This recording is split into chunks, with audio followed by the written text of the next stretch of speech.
on, Popo. You get one. Come on. Yeah.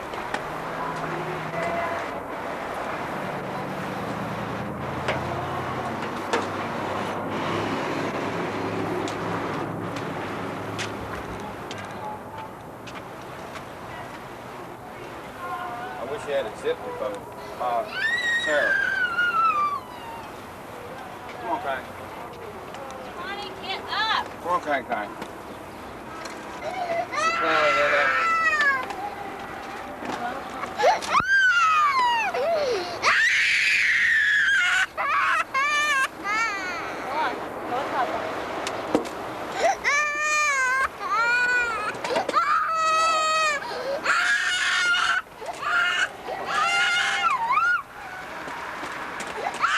What is it?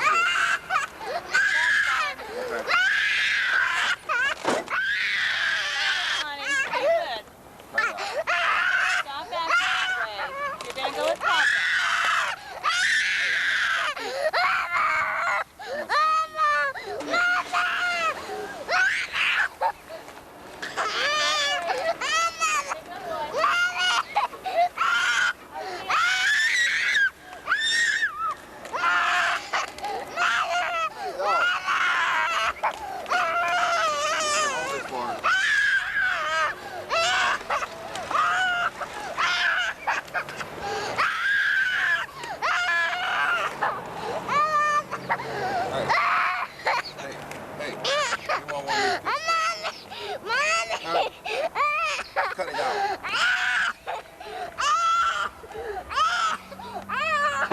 Cut it out, Kai. Cut it out. Cut it out. Cut it out. I mean, you better cut it out. Come on. Let's go over here. Come on. Give me that part. Come on, Connie. You want to get up here? What? Come on, Connie. Let's go, Connie. Let's go. Go get your sister. Go get your sister. Let's go.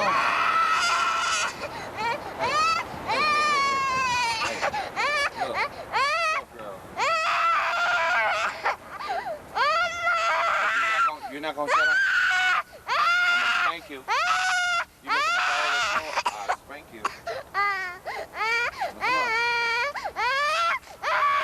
Come on. Let's go over here while these people. Give me your hand. Hold this, Forrest. Hold this.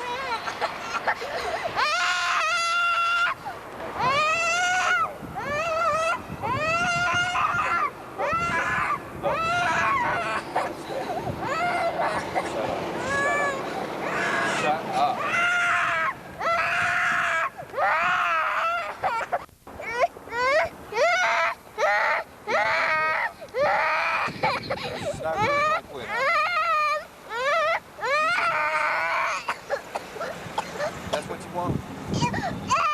Hey, that's what you want, a spanking?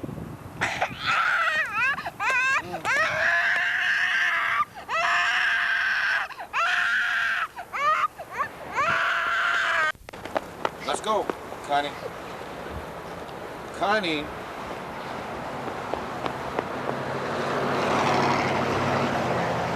I really gotta spank you? Or what? What do I have to do to you? To get you to come on. Well, let's go. Get my hand. Get my hand and let's go now.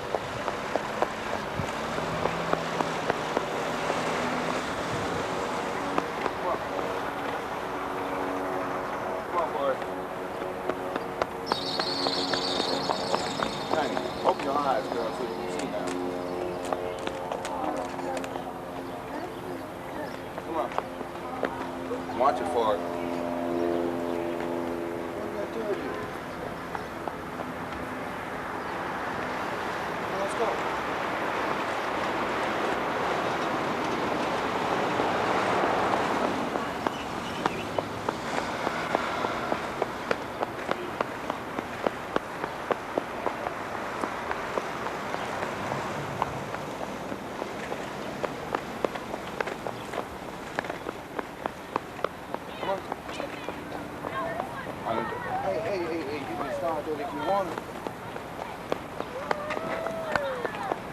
told you about storing them things for. What's wrong with you?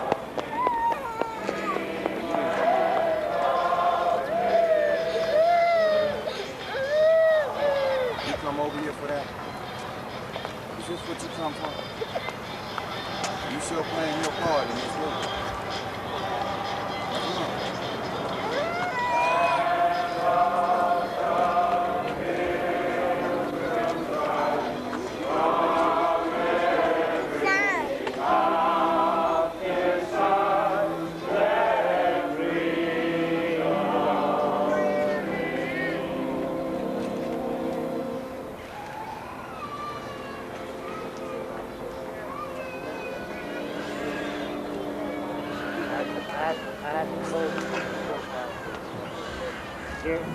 Let us pray. Give me a goddamn bottle, man. We thank thee, O God, for your love to us.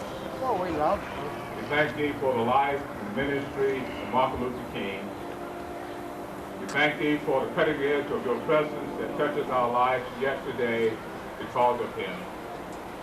Let us continue to celebrate his living presence in our daily work, in our play life, and in our city life, so that the light that he set aglow will not go out until all men, all women, all everywhere will be free to celebrate, will be free to work, will be free to share, will be free to live, will be free to grow. This is our prayer. In your name we pray.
On behalf of the City of Phoenix, here's our recently elected Mayor Terry Goddard.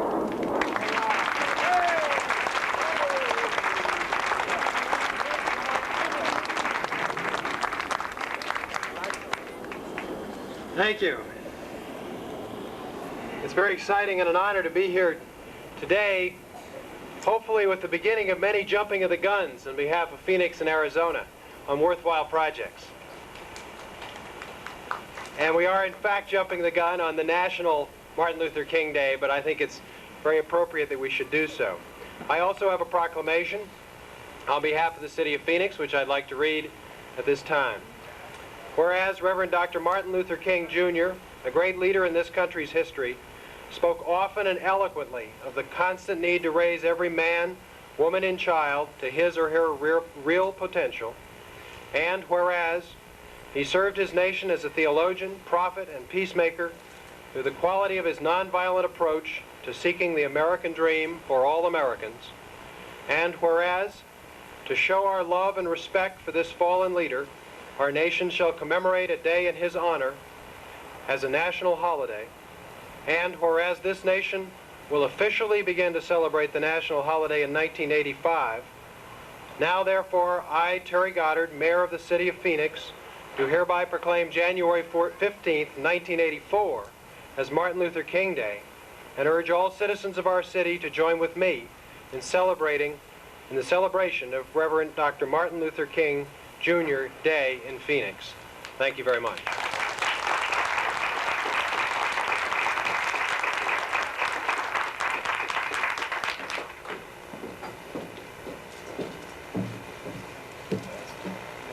I think there's a slight difference in the mayor's height and mine.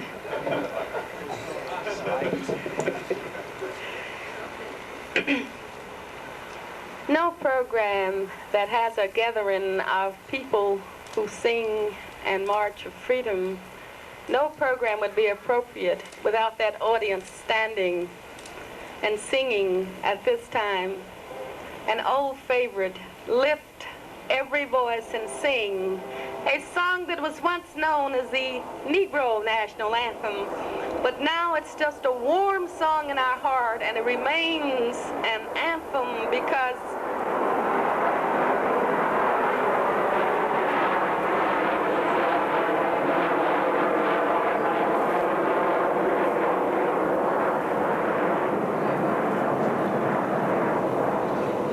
we have not yet overcome. We still must overcome. Shall we sing, lift every voice and sing?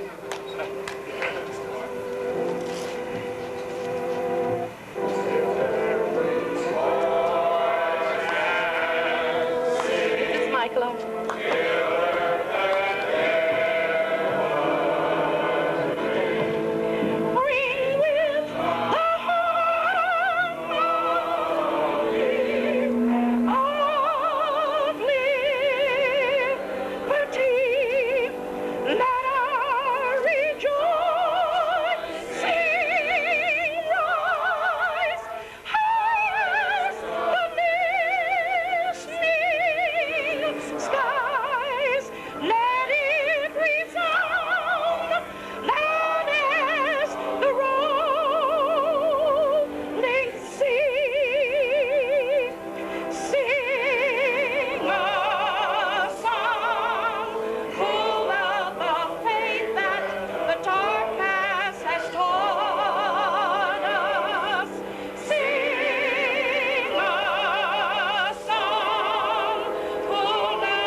That beautiful voice that you heard join us was the voice of Mrs. Shirley Montague, who at breakneck speed left another celebration at Luke Air Force Base and came here just on cue. Thank you, Shirley.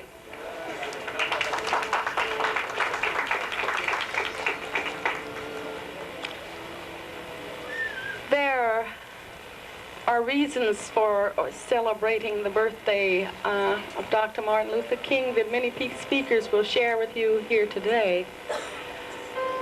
But he was first a man. Here to share with you his thoughts on Dr. Martin Luther King, the man, is the Reverend Glenn Bembry.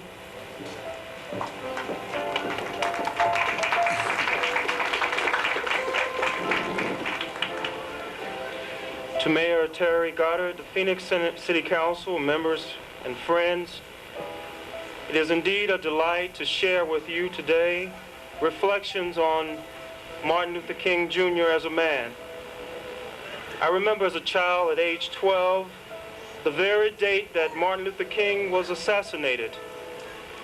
I remember him at that time, very young and not knowing what he was about, but later going on and to study what his life reflected.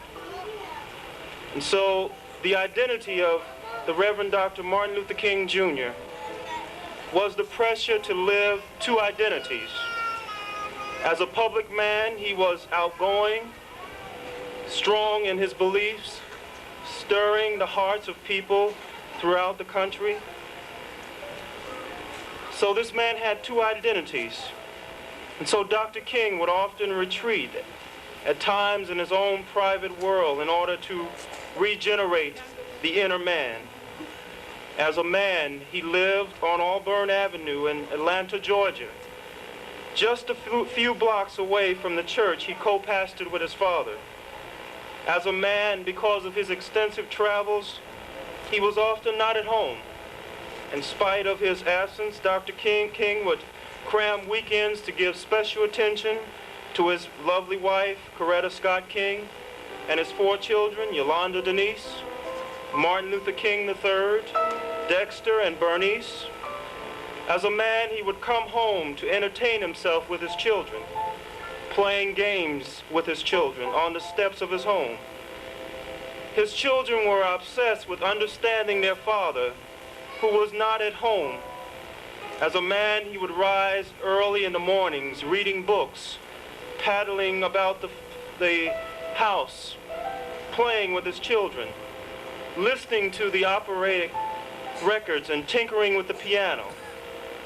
And he was also, as a man, a very fond person of cooking. He was an advocate for very good meals. As a man, he loved a hearty meal of steak and black-eyed peas and collard greens and barbecue. But what manner of man was this, born on January 15th, 1929? As a man, he had the highest confidence in himself.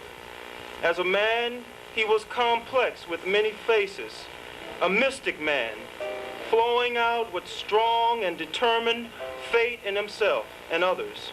As a man, he was possessed, gripped by God. He was quoted as saying, "History has thrust me into this position, and it would be both immoral and a sign of ingratitude if I did not face my moral responsibility to do what I can in this struggle." As a man, he lived with threats made on his life daily. As a man, he gives young people today an example of which we can worthily model ourselves after. As a man, both public and private, he was determined to do his mission. As a man, yes, he was complex, but as a man, he dared to dream the impossible dream. But because of this man, America was made better. Because of this man, one man that was scorned and battered by the scars of a negative America. As a man, we can say all today that we're happy to know that this man passed through this life. As a man, we can celebrate his birthday today and rejoice 16 years later, saying praise be to God that we have finally made it a national holiday.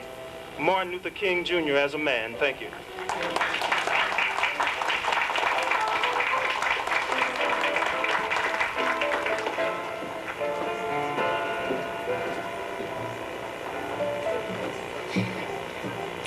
Would Tanya Holmes please come up? As a man, as any man who leads a movement as mighty as the movement led by Martin Luther King, there are many stirring songs, and they raise the consciousness of the people, and it keeps the people from getting tired. But once in a while, a leader has to go and reach and calm his soul, and we are told that Dr. Martin Luther King chose an old spiritual whose name is Precious Lord.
For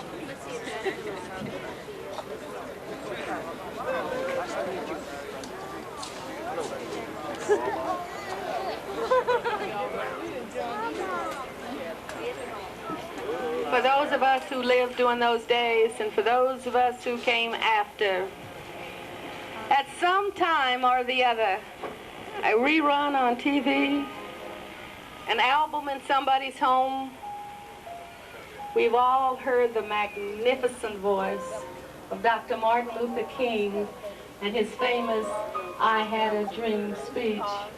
We have raised in our valley a young man with a tremendous talent who knows that speech, and he is going to deliver it here today. Ladies and gentlemen, the words of Dr. Martin Luther King as delivered to you by Kenneth Franklin.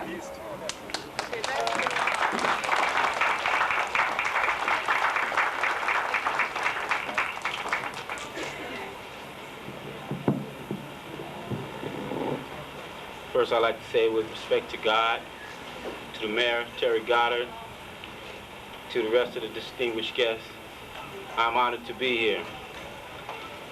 And as I was watching on TV, I see that many cities across the nation are commemorating this day. And it made me feel good to be able to know that Dr. Martin Luther King was a man that stood for peace, he stood for justice, and he stood for freedom. And without further ado, these are the words that Dr. Martin Luther King spoke on that 23rd day of August, 1963.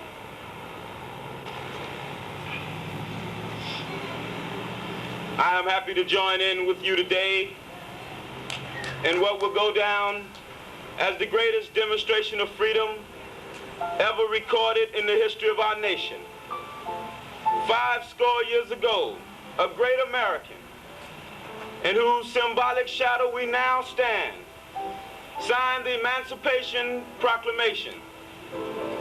This momentous decree came as a great beacon light of hope to millions of Negro slaves who had been seared in the withering flames of injustice. It came as a joyous daybreak to end the long night of their captivity. But 100 years later, the Negro must face the tragic fact that he is still not free. 100 years later, the lives of the Negro are sadly crippled by the manacles of segregation and the chains of discrimination. 100 years later, the Negro still finds himself on a lonely island of poverty in the midst of a vast ocean of material wealth. 100 years later, the Negro still finds himself lingering in the outskirts of the American society and in exile in his own land. So we have come here today to dramatize this shameful condition. In a sense, we have come to our nation's capital to cash a check. When the architects of this republic wrote the magnificent words of the Constitution and the Declaration of Independence, they were in a sense signing a promissory note to which every American was to fall heir. But it is evident today that America has defaulted on its promissory note, and as far as its citizens of color are concerned, instead of honoring this sacred obligation, she has given the Negro people a bad check, a check which has come back marked insufficient funds. But we refuse to believe that the banks of justice are bankrupt. We refuse to believe that there are insufficient funds in the great vaults of opportunity of this nation. So we have come to cash this check, a check that will give us upon demand the riches of freedom and the securities of justice. We have also come to this hallowed spot to remind America of the fierce urgency of now. This is no time to engage in the luxuries of cooling off or by taking the tranquilizing drugs of gradualism. Now is the time to make real the promises of democracy. Now is the time to lift our nation from the dark and desolate valleys of segregation to the sunlit path of racial justice. Now is the time to open the doors of opportunity to all of God's children. It would be fatal for the nation to overlook the urgency of the moment and to underestimate the Negro's legitimate discontent. For the sweltering summers of the Negro's legitimate discontent will not pass until there is an invigorating autumn of freedom. Those who hope that the Negro just needed to blow off steam and will now be content will have a rude awakening if this nation returns to business as usual. 1963 is not an end but a beginning. For the whirlwinds of revolt will continue to shake the foundations of this nation until justice rolls down like waters and righteousness like a mighty stream. There are those who ask the devotees of civil rights, when will you be satisfied?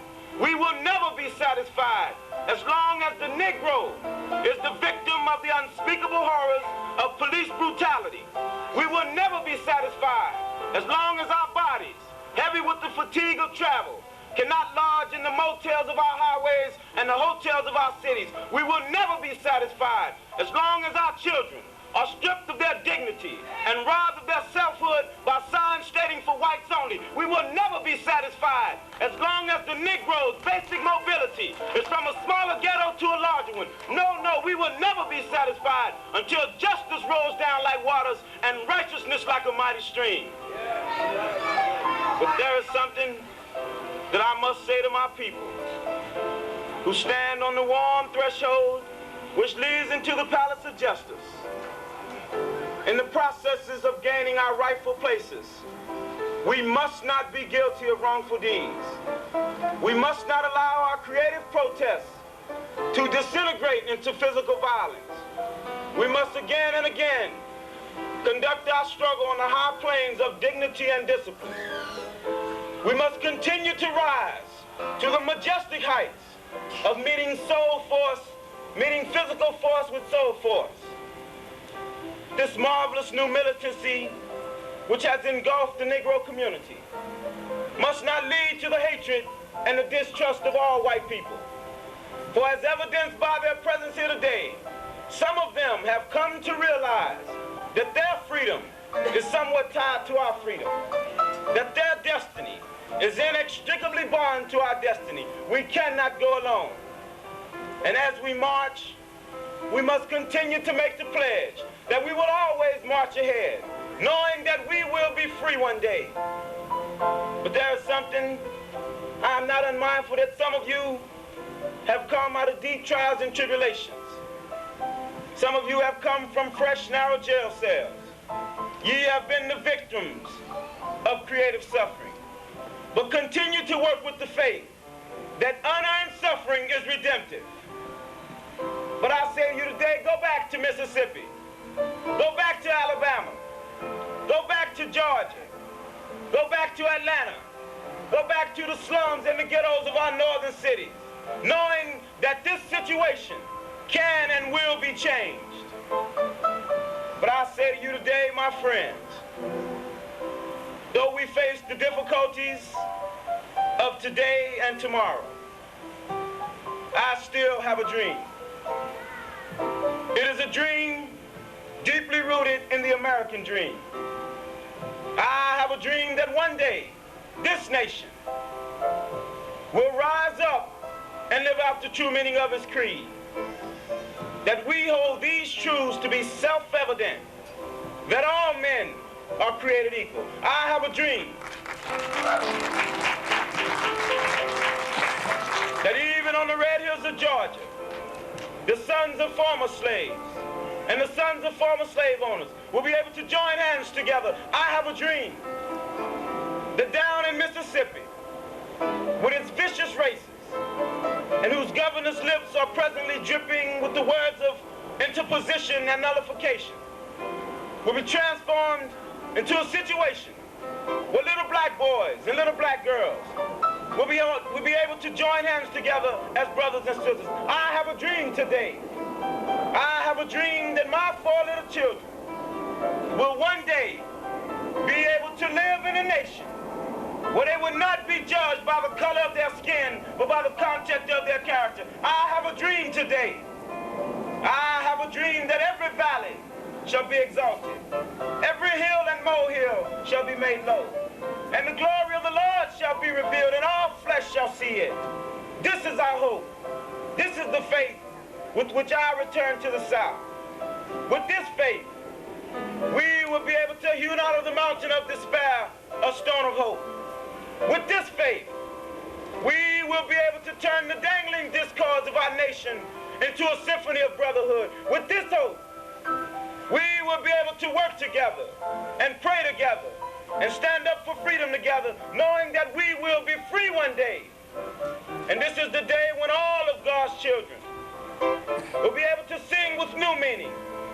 My country, 'tis of thee. Sweet land of liberty, of thee I sing. Land where my fathers died. Land of the pilgrim's pride. From every mountainside, let freedom reign.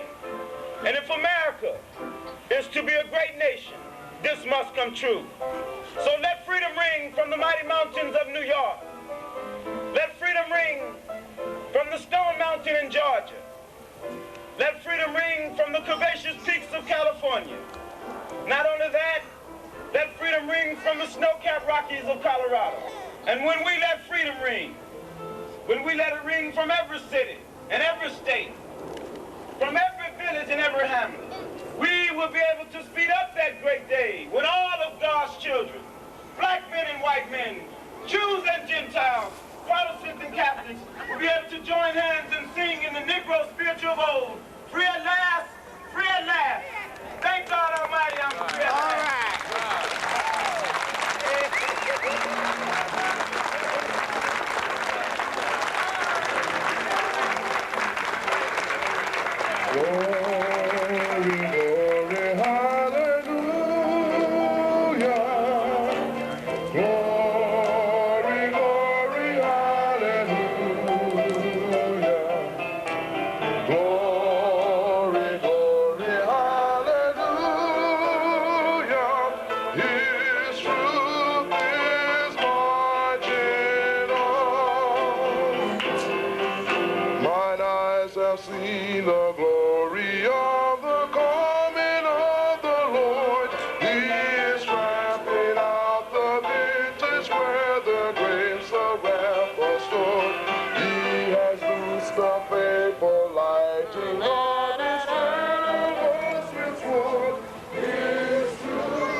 In the beauty of the lilies, Christ was born across the sea, with a beauty in his bosom that transfigures you and me. As he died to make men holy, let us die to make men free. His truth is marching on. Glory, glory, hallelujah. Glory, glory, hallelujah. Glory, glory, hallelujah. His truth is marching on.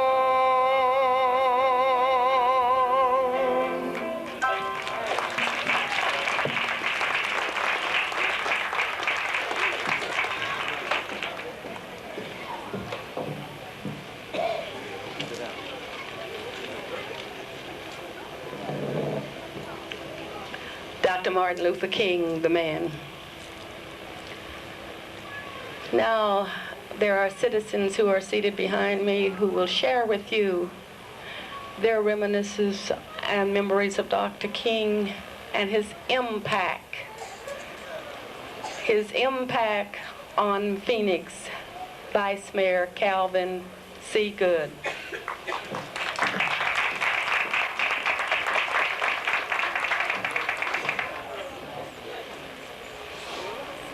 Thank you, Mrs. Opal Ellis. I join, the mayor has already presented the proclamation, so I join him in bringing official greetings from the entire Phoenix City Council and the 840,000 people of Phoenix. You know, I feel fortunate because I lived in Martin Luther King's day. He was 2 years younger than I. I want to also commend all who have had a part in putting this very appropriate program together. To all of you here, certainly this celebration is in order. I view Martin Luther King as a prophet who was called to speak to America about war and peace, called to speak to America about social justice and racial discrimination, called to speak to America about its obligation to the poor, and to speak to America about nonviolence. I can't remember when my parents brought me to Arizona in 1927, but I do remember when I finished the great school in Gila Bend, and they said you can't go to the high school because God gave you too much pigment in your skin. I can remember when we came to Phoenix in 1944 and could not attend any one of the schools in Phoenix.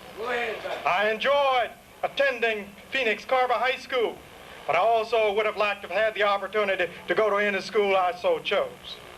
I can remember in 1953, when we had to sue the Wilson School District in order to remove black kids going to school in a shack out on West Buckeye Road.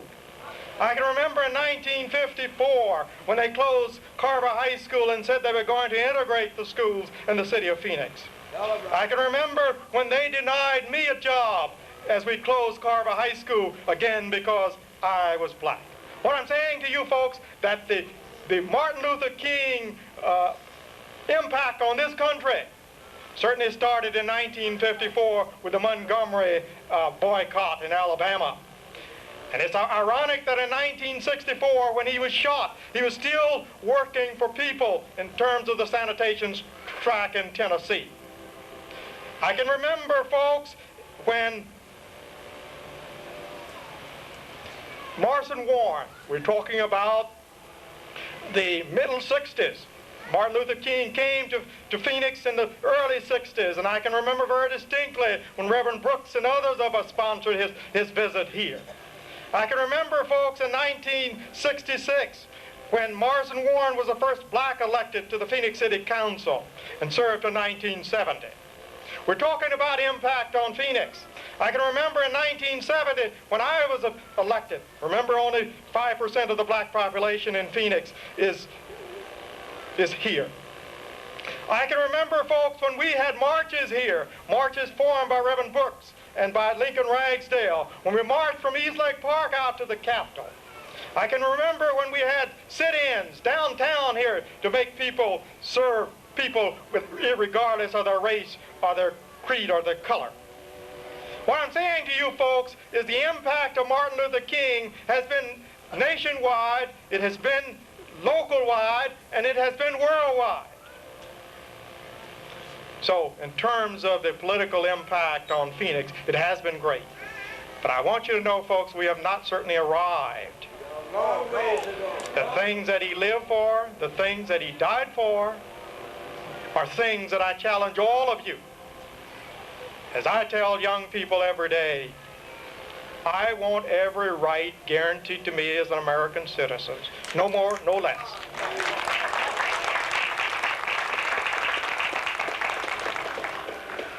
I say also to young folks, we have the greatest nation in the world. But we have some problems here. And until those problems go away in terms of making this city, this nation, open to all people, then I say our task has not been completed. And even though Martin Luther King was killed in 1968, his voice was silenced. His memory continues on. And the challenge is up to us, each one of us, to not only celebrate today, but to go forth from this day and make Phoenix, make the state of Arizona, make this nation a country that will serve all people in justice and peace and all of the kinds of things he died for. Thank you.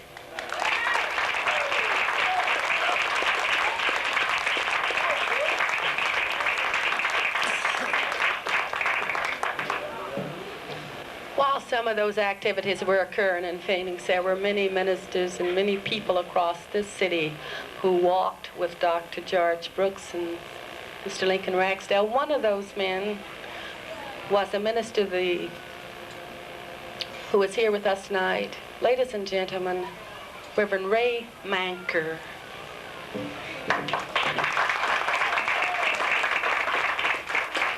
Thank you very much.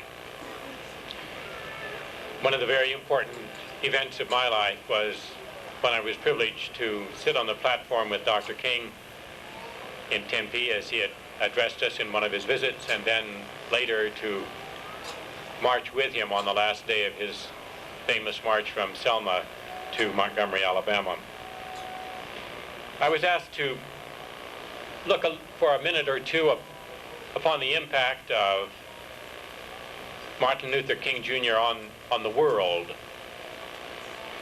In the third world, the presence of outstanding black leadership is expected, even if those leaders are generally judged by a different standard by Western whites than they judged their own leadership.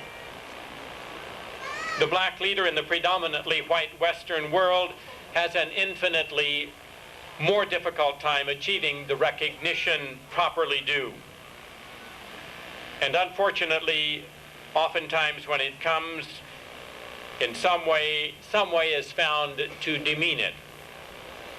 When Duke Ellington and Nat King Cole, Louis Armstrong, and others took leadership in the field of music, it was acceptable because blacks are just naturally musical.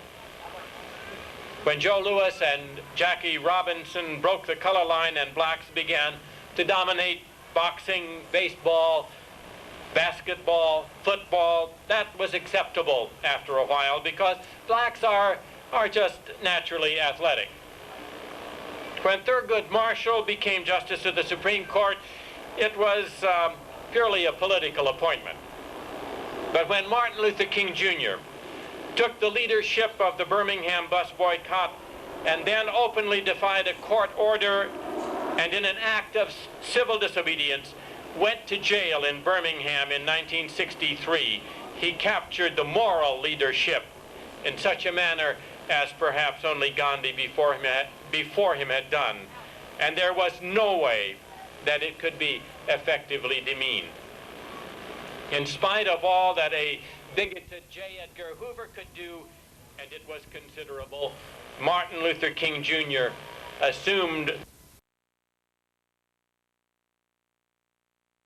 ethical and religious leadership in the United States and in the world. This was acknowledged by awarding him the Nobel Prize for Peace in 1964. Having achieved that pinnacle, however, he did not slow him one bit. He continued exercising and enhancing his leadership. He led the successful fight for the Civil Rights Act of 1964, the Voting Rights Bill of 1965, guided and focused the moral revulsion of the nation over the Vietnam War, led the Poor People's Campaign, and finally, supporting the Sanitation Workers Union strike in Memphis, Tennessee, was assassinated, non-violent to the end. There was no other in the 20th century to come close to the moral, ethical, and religious leadership of Martin Luther King Jr. In a world which in its insanity over power has produced and is continuing to produce weapons of mass destruction so powerful that even the leaders cannot comprehend their meaning, where every nation seems determined to exercise power and control over other nations by violent means, where terrorists kill indiscriminately And even the President of the United States has pointedly and publicly rejected the biblical injunction for peace, declaring that we tried beating our swords into plowshares and that it didn't work and that we won't try that again. The non-violent, ethical, and religious leadership of Martin Luther King Jr. grows bigger, more impressive, and increasingly important day by day, year by year. The impact of Martin Luther King Jr. on the world is already immense. In the years to come, it will be immeasurable.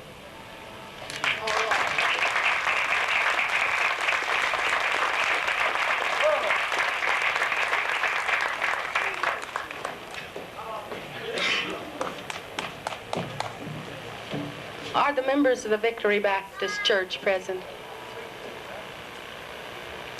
No mention of the impact of Dr. Martin Luther King on Phoenix could end without this gentleman coming on this stage and sharing with you, and having you who do not know him, who have not seen him, who were too young to remember him, come forth and share with us the impact that Dr. Martin Luther King had on him.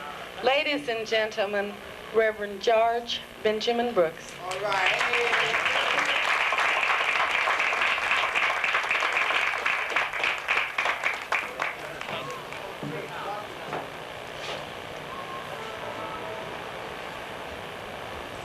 I suppose that I am among the few people in Phoenix who could classify Martin Luther King as a friend, one with whom I had very deep association, one with whom I marched in the state of Georgia to break down the walls of segregation in that city, and one who came to Phoenix at my invitation and that of Lincoln Ragsdale to share with this community that theological philosophy that he had, that America is indeed a land that had promised to all of its citizens the pursuit of happiness, and had denied to a great section of that community that opportunity. He came to Phoenix one hot day, warm, beautiful, sunny day. He came, he saw, and he conquered. Phoenix has not been the same since, because Martin Luther came this way. He met with the Chamber of Commerce, he spoke at the university, and the president of that university introduced him, a man who was an avowed racist, but after he had introduced Martin Luther King, became convinced that he had to change, and he had to make some changes at Arizona State University. Martin Luther King died a tragic death, and America lost a great hero. And it seems to me most appropriate that we now celebrate his birthday. And I rejoice that in 1985, that birthday will be celebrated by all Americans, whether they like it or not.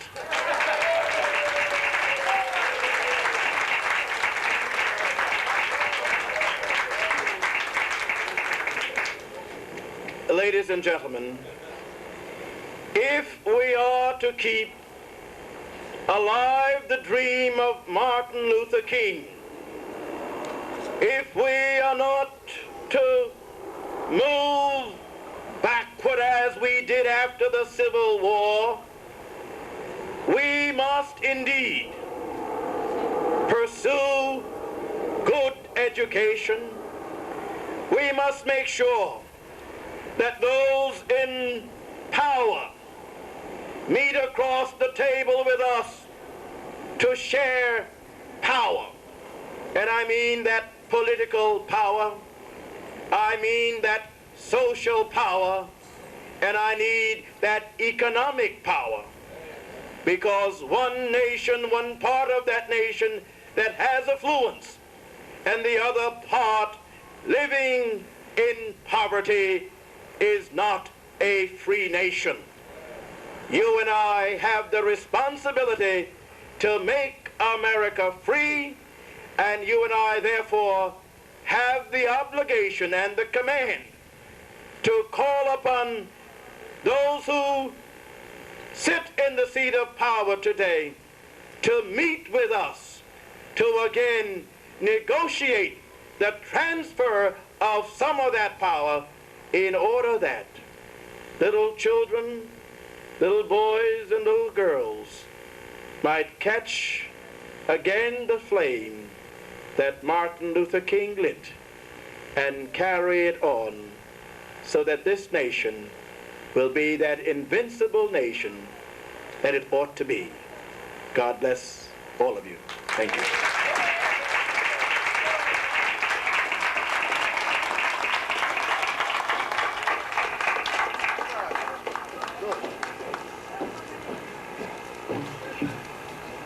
Dr. Martin Luther King, a man for all people, a man who reached across the differences in language, the differences in color, to form a linkage between the people and among the people of the world.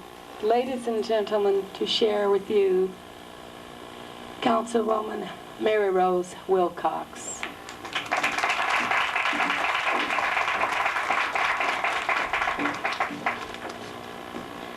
Thank you, Ms. Ellis, for inviting me here today to honor Martin Luther King Jr. on this day set aside for his memory. I vividly remember the day Martin Luther King Jr. was killed. I was a college sophomore and was just beginning to become involved in the driving forces of the 60s that led to such dramatic changes throughout our country. I remember the sadness and feeling of hopelessness experienced by many that day. And I like to think that each of us, by being here today, speaking his or her thoughts, bring back the hope and the dreams Martin Luther King Jr. had for all America. The thing I most admired that Martin Luther King Jr. had a major responsibility and the major drive behind was passage of the Voter Rights Act of 1965. Voting is a method by which people choose their leaders and decide on public issues. It is one of our most important rights because it allows us to choose who will govern us. In 1965, Martin Luther began a voter rights campaign that led to the passage of the Voter Rights Act. This act suspended voter tests in states where fewer than half the adults voted, permitted federal examiners to register voters, and required the federal government to sue to bar poll taxes as a voting requirement in state elections. This act opened the door for minorities throughout America to share in the most important right as a United States citizen, that of voting. In Spanish, the phrase, su voto es su voz, is your vote is your voice. It's the most important political rule I feel we should live by today. The people of Phoenix exercised their voting and voted in a brand new city district system, one that will allow all citizens to participate in city government to a greater degree, and one that I feel opened the doors of City Hall. As the first council member from District 7 in this new district, and as the first Hispanic woman elected to the City of Phoenix City Council, I want to thank you, Martin Luther King, for being such a large part of obtaining the vote for all people in America.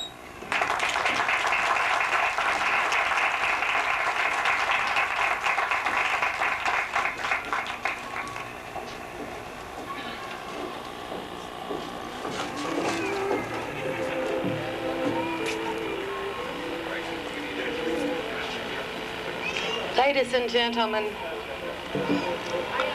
Monsignor Donahue could not be here tonight, and in his stead we have with us Father Francis. Are eclipsed by fear, violence, and mistrust. And we soon forget human dignity and dialogue and regress back to the rule of the jungle, the bully, the boss, the powerful few. Montgomery, Alabama is where it began, as you heard Judge Williams state. A Negro seamstress, Mrs. Rosa Parks, refused to obey a local bus driver's order to sit at the back of the bus. She was tired, she said, and she refused to give up her seat to a white passenger. No one knew that day that her action was to result in a 381-day boycott of Montgomery's public transportation system by blacks. This single act of womanly courage and black pride was the catalyst for a series of events that would have repercussions throughout the South, and it was to make Martin Luther King Jr. a spokesman for the American Negro, and for that matter, a champion of everybody's human rights. From relative obscurity as the minister of his church, in 1954, Dr. King rose to lead the boycott. This victory established Dr. King as a man of action and illustrated the wisdom of his philosophy of nonviolence, which he formulated from his readings of Gandhi and Thoreau. From there, it was on to a string of other cities: Birmingham, Selma, St. Augustine, Chicago, Watts, and finally Memphis. Every place where bigotry had to be fought. King became a living example of the power of right to triumph over injustice. The quality of life in our cities and the social network of relationships between the millions of Americans who live there is still far from perfect. But schools have been desegregated, neighborhoods have been opened up to a greater degree, housing and employment, at least in the eyes of the law, must be non-discriminately offered to all people. We can all drink at the same fountain and sit together in the same restaurant. Yet the disease of racist hate has deep roots, however. Blacks still suffer the highest disproportionate rate of unemployment in our country and seem to fare the worst in our justice system, particularly on death row, that grisly barbaric specter on the American scene. And many of them constitute the thousands of homeless individuals and families in our country, which is a national disgrace.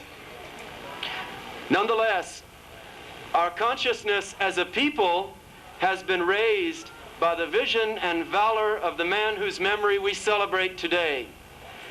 Not every generation is blessed to experience the kind of monumental breakthroughs and enlargement of the human spirit which he brought about. What Moses did for his oppressed people 12 centuries before Christ, we have seen another prophet do in our own times, in our own midst. Like David, he stood up bravely to a primitive and powerful giant, and he won. The great moral war he waged is over. Now you and I must mop up and put the finishing touches to his achievement and lay claim to the heritage he has left us. Like Jesus, he sought first and foremost to do God's will, which is to advance the cause of man and to enrich in every way possible the human family, the children of God. For this cause, he lived, and in this cause, he was slain. But the dream will never die, and the unforgettable voice, like a call resonating in the depths of our being, still rings across the land. if we are arrested every day, if we are exploited every day, if we are trampled over every day, don't ever let anyone pull you so low as to hate them. We must use the weapon of love. We must have compassion and understanding for those who hate us, he said. We must realize so many people are taught to hate us that they are not totally responsible for their hate. But we stand in life at midnight. We are always on the threshold of a new dawn.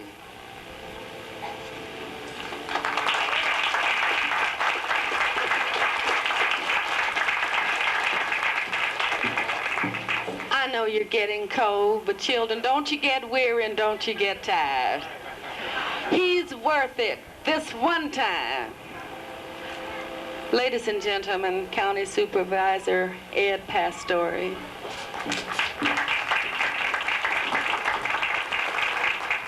Good evening, friends of Martin Luther King. It's very appropriate that we are here at a park that recognizes the efforts and deeds of patriots. We're at Patriots Park. And as we have read in history, we have had American patriots come forward when there was an oppressive government. When Dr. King saw the oppression of prejudice, he led the revolution against it. Great American patriots have come forth where they have seen unjust laws and unfair laws. Dr. King came forward as a patriot and helped change unfair, unjust laws that kept us from participating in the political system. The cause, the memory of Dr. King is not only a black cause or a black memory. It is a universal cause and it's a universal memory. Civil rights, human rights is a universal struggle. You must realize, my friends, that when Dr. King came forth and when Mexican Americans heard the term justice for all, they understood that the movement of the Chicano was a right movement because we had to correct things. You must understand, my friends, that when Native Americans heard Dr. King say liberty for all, they realized that their efforts in bringing liberty, freedom from hunger, freedom from want to their people was a just cause. My friends, you have to realize that when Dr. King said equality for all, that caused all of us to be aware that in this country we were not equal because in many cases we considered women in a different light. The cause is a universal cause. And I tell you this evening that as a Mexican American, I'm honored to be here.